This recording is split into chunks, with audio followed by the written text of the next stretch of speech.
All right, welcome to Bereans at the Gate. This is our video blog for April 23rd, 2019. We've been gone for a little bit, but it seems like news keeps happening even in our absence, gentlemen. The bombshell, of course, from last week is the Mueller Report is out. We haven't discussed it. I posted something about it, but I'm sure there's still a lot to talk about. So just first impressions, I guess. So the report lands. Anything jump out at you as surprising, unexpected? Jeff? Not really. To be honest, I thought it was better for the president in one respect politically. I thought it was because there's really, and I didn't hear of anything, and I like one of our readers, I didn't read that whole 400 page, Sure. I read certain sections of it. But there was nothing that seemed to be like treasonous, like some of the wild charges that the Democrats had. Right. But then on the other extreme, likewise, there's no way.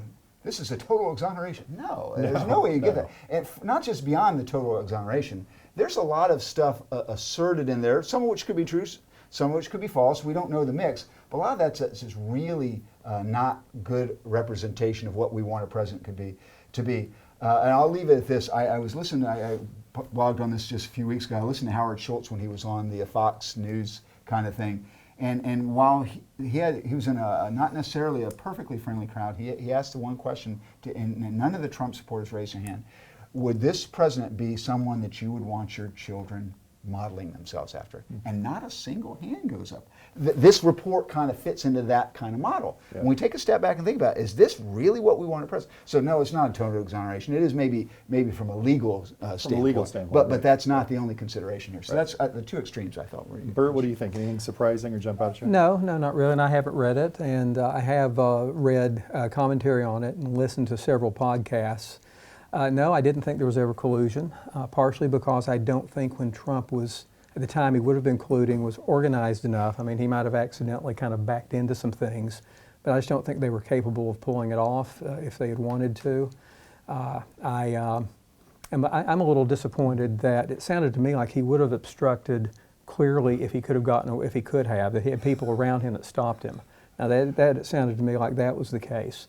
But other than that, I don't think there was much really that surprised me. I was a little surprised that so many people, there's just so much dishonesty, and maybe that's just the way it is in politics, and maybe there are multiple agendas going, but it Sure. just, again, as you said, we would want to pattern ourselves after this type of behavior, and it looks like a kind of a dysfunctional group of individuals. I do think they've probably improved a bit since the days when this stuff was going on, but no real big surprises for me. No. So all of us were Cold War kids to some extent growing up at different phases, different parts of the country.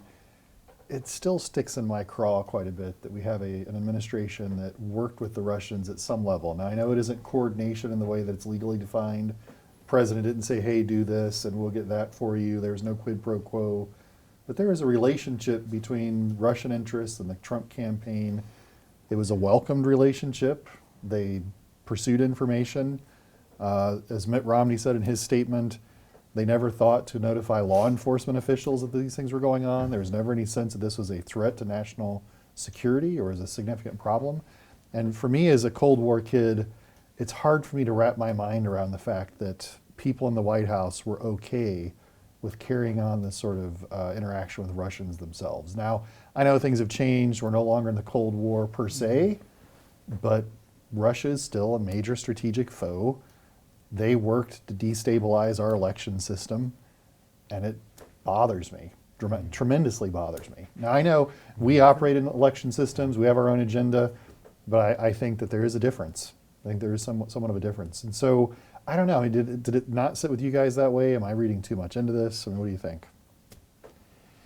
It didn't strike me as that egregious. I mean, in this sense, the campaigns are in information scouring mode of any dirt on any capacity from any source, such that that would be, these were people that were Russians that they heard from. Not necessarily, it wasn't as if, I am the KGB agent, would you please listen to me? That's not what happened. Not quite. Right. So I'm not sure at what level, I'm not sure of the level of where that fit other than, okay, they wanted to maybe hear some dirt from this source, right, so forth.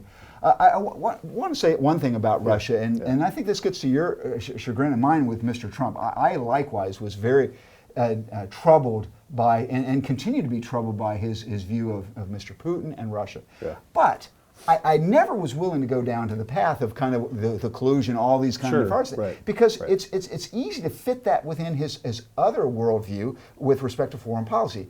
Every single position that I'm aware of, with respect to foreign policy, he's basically said the status quo is not working. I'm going to blow it up. North Korea, status quo is not working. I'm going to blow it up. NATO's relationship with us, it's not working. I'm going to blow it up. Russia, it's not been working. I'm going to blow it. He applies that almost everywhere. So you don't need to go to some sort of conspiracy theory to view his behavior that way, even if I think it's wrong, which I do. Right. So that was one thought. Bert, what do you think?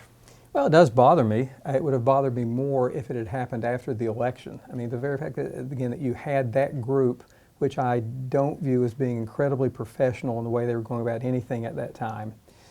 Listening, again, I don't know, maybe I would have listened. Again, I don't know. But yeah, I do have a Russian thing in a sense. They're still expansionary. They've been expansionary since before they were the Soviet Union.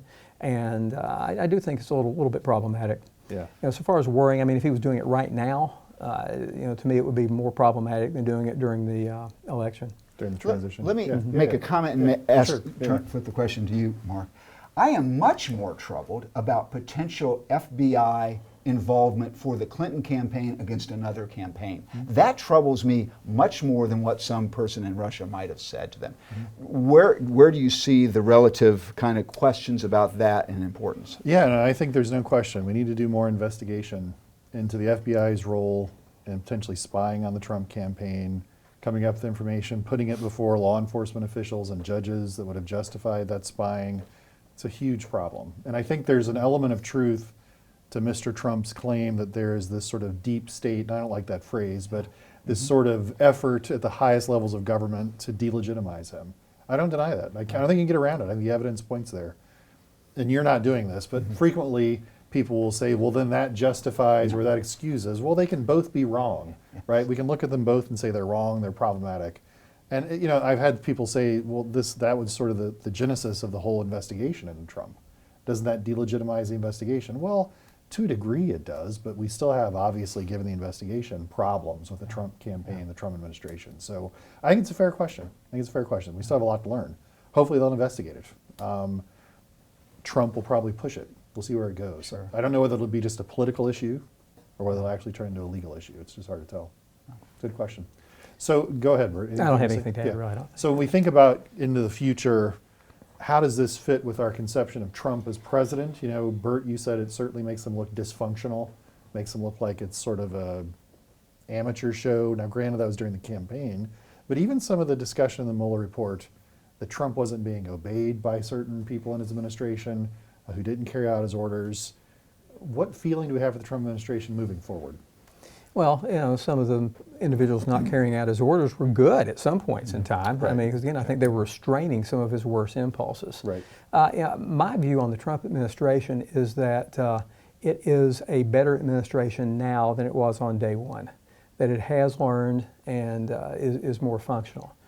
So that's about all I can say. Again, I think they are improving. I mean, I will doubt I will ever be a real fan of the gentleman himself. I am thankful for some of what he's done. Yeah. Jeff, what do you think? My expectation, I think your blog post, which everyone should read if you haven't, is kind of spot on. We found out what we knew all along. Yeah. You're going to find the partisans that are supportive of Mr. Trump say, see, they're going to agree with him. He was vindicated. And it proves all along that this was just a bunch of nonsense by the Democrats.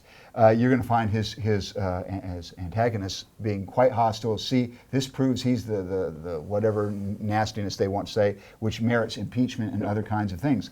I think in kind of so the bases aren't going to go any different. The middle still, as we always say, rationally ignorant. It'll be a news cycle. It kind of depicts what we all know about the whole thing, not just Trump. It also puts the whole thing we all knew along about the Democratic Party and what their agenda was. So everybody's going to, and the media as well. I don't think it changes anything. I think people now say, well, everything we thought about all these political actors on every aspect is just about what we got. Is there anything, this hypothetical question, is there anything that we could find out that would change the dynamics right now of the Trump administration? It seems like everyone is so dug into their position, pro or con Mr. Trump.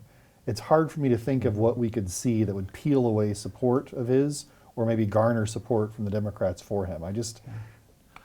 Outside of some sort of egregious crime or something, I just don't know. I think for Trump to be attacked by his supporters, it has to be something where it's shown to be he's really been playing them and betrayed them all along. Okay. So something like that. It would be an Yeah. internal criticism that Sure. would be found out rather than anything coming from the Democrats is, in my mind, Sure. his base is just going to circle the wagons. That's what I suspect, and the other way as well. So I if we could find out, for example, that he were hiring illegal immigrants in Trump areas all across the country right now, that would be something and that had might promoted that, Yeah, that, that might be that would certainly hurt him. Bert, what do you think? Is I there don't anything think out that there? would hurt him. You don't think I so? really don't. No, Yeah. no. I think it would have to be something much more egregious, and that would affect us in a substantive way Yeah. greatly, and then maybe even that over time. But I don't think that the partisans are going to change. I really don't. So is this the end of it? Is this the end of it, effectively, the Mueller thing, or is this potentially blossom anywhere else? We're going to see more. Obviously, the Democrats are going to investigate a little bit more, but is Mueller now a footnote to history, or is something else going to grow out of this? I guess, could this still turn into Watergate? Well, we said early on, I mean, the Mueller report proper will not, but we don't know what's waiting up Sure. in New York with There could be that, things that there. That's attorney, right. and that's where his personal financial situation could be. Yeah. So that would be the wild card, I Yeah. think. Bert, do you think we're done with this pretty much? With the Mueller report, yes, I Yeah. do. But I believe always lurking in the background is what was going on in New York Yeah. is more important. All right, so last question, maybe at least as it relates to this. As you guys know, impeachment is a political process, not a legal process. So the House could impeach President Trump if they want to. They don't need some sort of magical standard from the Mueller report to justify that. They can do what they wish. If you were in the House, would you vote to impeach Mr. Trump? I'm not talking about politics. I'm not talking about benefit or loss. Just do you think has his behavior reached a standard where you'd say you'd consider impeachment? No. No. Bert? No. No. I would say probably not yet either. It's, to me, some of it was abuse of power, probably. I'm not sure I see something that I would say is necessarily a high crime or a misdemeanor, but he towed the line a few times, and I think Bert's right. He might have jumped over it if he'd actually been obeyed in some cases. And what gives my very forceful and quick response is because the negatives I associate with Mr. Trump are all those that were pretty much well known by the American public that voted for him. It seems to me untenable that we can have an impeachment for what the American people voted in. Now, I think wholly that we need to have a reconsideration. Do we want him for 4 more years? Yeah, I'm still hoping. I was very disappointed, by the way, when William Weld declared his candidacy, because as I recall from the late 80s, he was not kind of the conservative Christians candidate, shall we say. No. So I don't yet think we've got a viable No. He had a flirtation with libertarianism for a little bit, and he's sort of circled back now. So, yeah. So as of right now, I think it looks like Trump's probably in a pretty good position for 2020, all things being equal. I think so. I don't think that's the most driving issue that we could talk about today, but I think he's in good position. The Democrats don't appear to be fielding anyone right now that I think would cause Mr. Trump to be fearful. Maybe I'm wrong about that. Anything that you guys see that should change that opinion? Bert? The only thing that will change, and we need an election, of course, is what. Sure. I mean, that's where we're headed. I still think, and unless the landscape changes dramatically, that if the Democrats would move to the center, they would have hope of pulling moderate Republicans in their direction. And if they continue hard left, or it ends up with Bernie or someone of his ilk, then I think our current president is in good stead. Yeah. Yeah, I don't think Biden gets it done against Trump either. I just don't see it happening. I don't know. I don't think there's any way he could ever get the nomination.